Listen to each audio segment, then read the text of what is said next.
Hello friends, भाई बहन, mummy vlogs में सभी का स्वागत करती हूँ। उम्मीद करती हूँ अच्छे हेल्थ में हो गए, परिवार का ख्याल भी रखते होंगे। तो भाई राधिका और समर तो हो गए बेघर फ्रेंड्स। उनको देख के तो मुझे ऐसा ताज्जुब लगा कि आते ही ड्रामा कंपनी चालू। यहाँ समर की मम्मी वो तो हद है। ठीक ही कहा समर, गांव में इनको रहना चाहिए। बेकार यहाँ पे आती हैं और आके यहाँ बवाल होता है। गुनगुन के पापा गुनगुन और उसकी मम्मी को तो साथ में अपने ले गए। राधिका की मम्मी कहाँ गई मुझे समझ में नहीं आ रहा। अगर राधिका की मम्मी अपने घर लौटी है तो समर से मैं एक चीज़ बोलना चाहूँगी कि तुम राधिका के घर में जाके क्यों नहीं रहते हो। तुम तो ऐसे भी जब गुनगुन से तुम्हारा प्रॉब्लम चल रहा था तो तुम तो राधिका के घर में जाके रह रहे थे। तो राधिका की मम्मी के पास तुम जाके क्यों नहीं रहते हो। तुम तो दामाद बेटा एक जैसे ही होता है भाई, दामाद तो बेटे जैसा ही होता है। कुछ दिन के लिए 2 दिन जो अपने दोस्त के घर में रहोगे तो 2 दिन तुम राधिका के घर में जाके रहो उसकी मम्मी के पास। और दूसरी बात है, कोई भी जगह तुम किराए में रहोगे तो वहाँ तो इतना तो पूरा मार्च तक तुम जो पेमेंट कर दिए हो, इतना दिन तक तो पेमेंट नहीं होता भाई।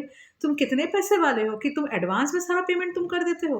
वो जो जब हम कभी कहीं किराए में हम लोग जाते हैं तो एडवांस पेमेंट 1 महीने का करते हैं। पूरे साल भर का तुम तो मार्च तक का तुम पेमेंट कर दिए। और ये कैसा मकान मालिक है जो तुम्हारा सामान बाहर फेंक देता है। तुमको तो पहले मकान मालिक से बात करना चाहिए कि ये क्या आपने किया। मैं तो मार्च तक का पेमेंट कर दिया और जो पेमेंट करेगा उसके नाम पे तो अग्रीमेंट रहेगा ना। तो अग्रीमेंट तो तुम्हारे नाम में है, तो अग्रीमेंट दिखा के तुम अपने मकान मालिक से बात करो। ये तो मुझे तुम्हारा ब्लॉग में समझ में नहीं आया समर कि ये तुम्हारा ये ऐसा मकान मालिक तुम्हारे साथ किया क्यों। मतलब मकान मालिक ने तुम्हारे साथ दगाबाजी किया है तो उसकी दगाबाजी के उसमें तुमको तो उससे जाके बात करना चाहिए कि मैंने जब मार्च तक पेमेंट कर दिया तो ये सब क्या चल रहा है।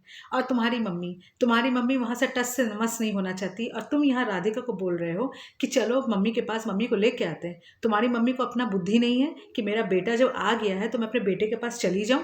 वो गुनगुन के पास किस बेसिस में रुकी हुई है। वो उसकी वारिस देगी इसीलिए, जैसे लगता है वारिस अभी निकल जाएगा, अभी उसके हाथ में दे देगी, गोदी में लो, जाके अपना वारिस को संभालो।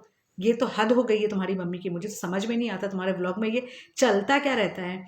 कोई तो चीज़ का फ्रेंड्स हाथ पैर ही नहीं है। समर की मम्मी का एक अलग गीत चल रहा है, समर के मकान मालिक का एक अलग गीत चल रहा है। और समर है कि अपने दोस्त के घर में 2 दिन के लिए जाकर स्टे करना चाहता है, ना कि राधिका की मम्मी के पास। मुझे समझ में नहीं आ रहा है हो क्या रहा है इनके इसमें। तो चलते हैं देखते हैं आगे क्या होता है और बने रहते हैं। तो जिसको मेरा आज का ब्लॉग अच्छा लगा प्लीज़ एक लाइक ज़रूर कीजिएगा। जो चैनल में नए हैं प्लीज़ सब्सक्राइब ज़रूर कीजिएगा। तब तक के लिए बाय बाय।